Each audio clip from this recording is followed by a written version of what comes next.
Hi என்களோ வணக்கம் YouTube நண்பர்கள் மற்றும் விவசாய பெருமக்களே மற்றும் மக்களே. ஸோ நான் உங்கள் வில்லேஜ் சந்துரு. ஸோ இன்றைக்கி வந்து பார்த்தீங்கன்னா ஸ்பெஷலாக ஒன்று பார்க்க போகிறேங்க. நடிகை மற்றும் இயக்குனர் அதாவது ராஜகுமாரன் மற்றும் தேவயானி அவர்களுடைய அழகான தோட்டம் வந்து பார்த்தீங்கன்னா இப்போ தான் வந்து பார்த்து முடிச்சுட்டு வந்தாங்க. ஸோ அவர்கள் வந்து அழகாக வாழ்ந்துட்டு இருக்கிற ஸோ 2 பெண் குழந்தைன்னு நினைக்கிறேன். ஸோ அவங்களோட அழகாக வாழ்ந்துட்டு இருக்கிற அவங்க வீட்டை வந்து பார்க்க போகலாம் வாங்க. ஃப்ரெண்ட்ஸ், நம்ம தேவயானி தம்பதிகள் வாழ்ந்துட்டு இருக்கிற அழகான வீடு இதுதாங்க.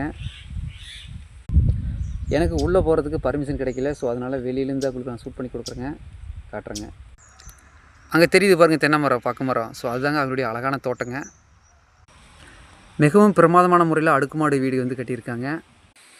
வீட்டை சுற்றிலும் அழகாக செடி கொடிகள்லாம் அழகாக பிரமாதம் வச்சுருக்காங்க. ரொம்பவுமே சூப்பராக இருக்குங்க. ரொம்பவுமே இயற்கையான ஒரு இடத்துல அழகாக வந்து வாழ்ந்துட்டு இருக்கிறாங்க. ஃப்ரெண்ட்ஸ், இந்த மாதிரி அழகாக வந்து பார்த்தீங்கன்னா நீங்களும் வந்து விவசாயம் பண்ணுங்கள், ஹாப்பியாக வாழுங்க. தேங்க்யூ.